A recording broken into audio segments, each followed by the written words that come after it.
السلام علیکم۔ امید ہے آپ سب خیر خیریت سے ہوں گے اور طبیعت صحت ٹھیک ہوگی۔ آپ سب کے پیار کا بے حد شکریہ جو آپ نے میرے چینل اور میرے پیشن کو دیا۔ اتنے پیارے کامنٹ اور میسج اور calls, love you all, thank you so much. اور اگر آپ میرے چینل پر نئے ہیں تو سب سے پہلے چینل کو سبسکرائب کر لیں اور بیل آئیکن کو پریس کر لیں، اور اگر آپ پرانے ہیں اور ابھی تک آپ نے سبسکرائب نہیں کیا تو پہلے سبسکرائب کر لیں اور بیل آئیکن پریس کرنا مت بھولیں۔ اس سے یہ ہوگا کہ جو ہی میں اپنا نیا ولاگ اپلوڈ کروں گی تو آپ کے پاس میرا نوٹیفیکیشن آ جائے گا۔ اللہ تعالی ہم سب کو آسانیاں تقسیم کرنے والا بنا دے، آمین ثم آمین۔ چلیں جی، چلتے ہیں ہم آج کے اپنے ولاگ کی طرف۔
بیوی سے آہستہ اور نرم لہجے میں بات کریں۔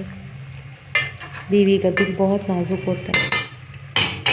یہ سنت نبوی صلی اللہ علیہ وآلہ وسلم ہے کہ بیوی کے ساتھ نرمی سے پیش آؤ، چاہے خود کو کمزور ظاہر کرنا پڑے، بجائے اس کے کہ بیوی پر ظلم اور سختی کر کے خود کو دلیر ظاہر کرے۔ تو آج ہم کہاں کھڑے ہیں؟ ہمارا جہاں کوئی بس نہیں چلتا، وہیں ہم کھڑے کھڑے اپنی بیوی کی انسلٹ کر دیتے ہیں۔ معاذ اللہ، ہم لوگ اس طرح کی روش اختیار کر چکے ہیں کہ بیوی کی عزت، بیوی کی انسلٹ ہمارے لیے کوئی معنی ہی نہیں رکھتی۔ میں نے بارہا اس چیز کو آبزرو کیا ہے۔ یہ صرف ایک گھر کی کہانی نہیں، یہ بیسوں گھروں کی کہانی ہے، لاکھوں کروڑوں گھروں کی کہانی ہے، اور ڈیلی بیسس پر عام ہمارے آپس کے جو معاملات ہیں اس پر ہم اپنی بیوی کے ساتھ اس قدر کرخت اور سخت اور اس قدر روکھا لہجہ استعمال کرتے ہیں، اور تھوڑے ہی ٹائم کے بعد یا اسی دوران میں ہمیں کوئی فون کال آ جائے اور ادھر بھی اپوزٹ جینڈر میں فیمیل ہی ہو تو ہمارا لہجہ، ہمارا اخلاق، ہمارا کرخت پن، ہماری کڑواہٹ فوراً بدل جاتی ہے۔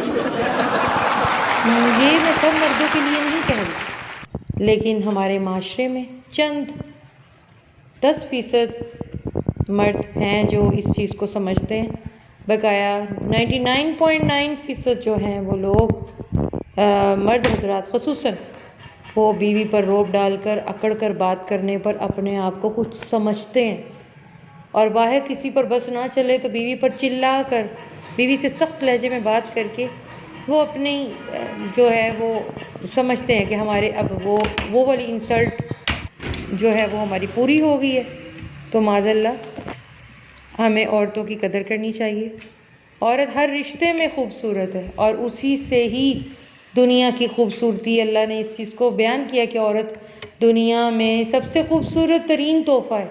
تو جس کے پاس یہ تحفہ ہے اس کی قدر کریں اس سے پہلے کہ دیر ہو جائے۔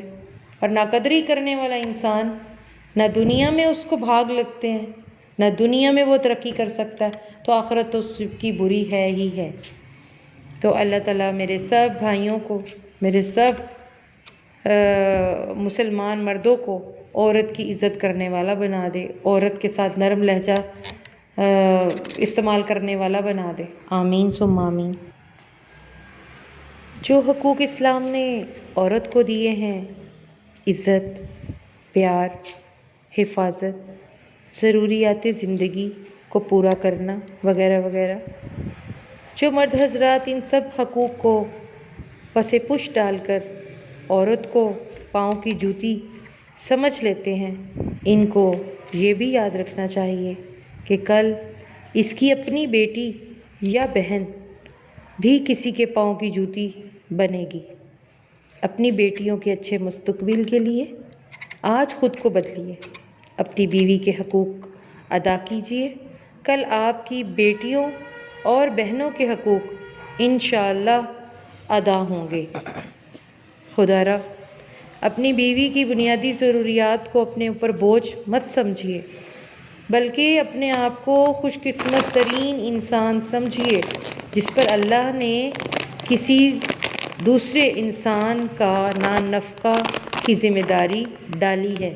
اسے بوجھ مت تصور کریں، اس بے زبان کی چھوٹی چھوٹی خواہشات کو مصیبت نہ سمجھیں، منحوسیت کا درجہ نہ دیں اس کو، پلیز۔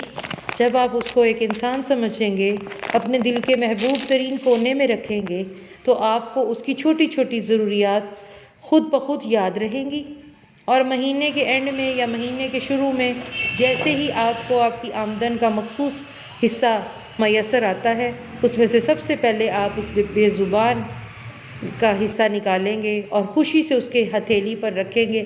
چند ایک روپے کبھی خوشی سے رکھ کر تو دیکھیں، اس کے چہرے کی رعنائی، اسے کسی بلش آن کی ضرورت نہیں ہے، اسے کسی فیشل کی ضرورت نہیں ہے، آپ کی پیار کی ایک نظر اور آپ کی ذمہ داری اٹھانے کا ایک لمحے کا احساس اس عورت کو مالا مال کر دیتا ہے۔ خوبصورت مرد وہی ہوتا ہے جو عورت کی عزت کرنا جانتا ہے، اس سے محبت کرنا جانتا ہے، اس کی اہمیت سے واقف ہوتا ہے، ہر رشتے کا تقدس بحال رکھتا ہے۔ چہروں سے اور قد کاٹ سے مرد خوبصورت نہیں ہوتے، مرد تو وہ خوبصورت ہوتا ہے جو عورت کو عزت دیتا ہے۔ پلیز ناقدری نہ کیجیے۔ جہاں جہاں بھی میرا یہ پیغام جو بھی سنے، آپ کے گھر میں رہنے والی عورت کسی بھی روپ میں ہے، ماں ہے، بہن ہے، بیوی ہے، سب سے بڑھ کر رحمت آپ کی بیٹی ہے، تو پلیز ان کی قدر کریں، انہیں بوجھ نہ سمجھیں، ان کی چھوٹی چھوٹی ضروریات زندگی کا خیال رکھیں، انہیں احساس دلائیں۔ وہ بھی آپ کو مانتے ہیں، آپ جو یہ اتنی ہمت والا کام کر کے کما کر گھر لاتے ہیں، وہ آپ کی اس چیز کو ایکنالج کرتے ہیں، لیکن وہ بتا نہیں سکتی لفظوں میں کہ وہ کتنی خوش ہوتی ہیں جب ان کا باپ، جب ان کا بھائی، جب ان کا شوہر ان کے لیے خون پسینہ بہا کر آتا ہے، تو وہ بھی آپ کے لیے آپ کا بہت سارا خیال رکھتی ہیں۔ ایک عورت ہی گھر کو جنت بنا سکتی ہے۔ گھر اینٹیں، سیمنٹ، سریا سے نہیں بنتا، ماربل سے نہیں بنتا، مہنگے فرنیچر، مہنگے قالین، مہنگی کراکری سے نہیں بنتا۔ گھر تو اس عورت سے بنتا ہے جو آپ کا انتظار کرتی ہے، جو آپ کے لیے پیار بھرا، خلوص بھرا بسم اللہ پڑھ کر کھانے بناتی ہے، آپ کے رزق میں برکتیں ڈالتی ہے، آپ کا صدقہ واجب ہو جاتا ہے۔ نبی پاک صلی اللہ علیہ وسلم کے حدیث کے الفاظ ہیں، سب سے بہترین صدقہ انسان کا ایک اپنی بیوی پر خرچ کرنا، یعنی ایک مرد کا بہترین صدقہ، ایک مومن مرد کا بہترین صدقہ کہ وہ جو اپنی گھر والوں پر خرچ کرتا ہے، اپنی بیوی پر خرچ کرتا ہے۔ تو کتنی خوبصورت بات ہے، آپ تو خوش نصیب ہیں۔ تو پلیز خدا کے لیے ناقدری نہ کیجیے اس سے پہلے کہ دیر ہو جائے۔ وہ چیخ چیخ کر آپ سے کہنا چھوڑ دے، وہ چیخ چیخ کر آپ سے ناراض ہونا چھوڑ دے، وہ چیخ چیخ کر آپ سے ہر وہ شکوہ کرنا چھوڑ دے، وہ اندر سے مر جائے، وہ ٹوٹ جائے، وہ اپنا رستہ بدل لے۔ اس سے پہلے کہ دیر نہ ہو جائے، پلیز ناقدری نہ کیجیے، اپنے ارد گرد اپنے سے جڑے تمام رشتوں کی قدر کیجیے۔ آپ خوش نصیب ہیں، اللہ نے آپ کو یہ رشتے میسر کیے ہیں۔ اللہ تعالیٰ ہم سب کو قدر کرنے والا بنا دے، آمین ثم آمین۔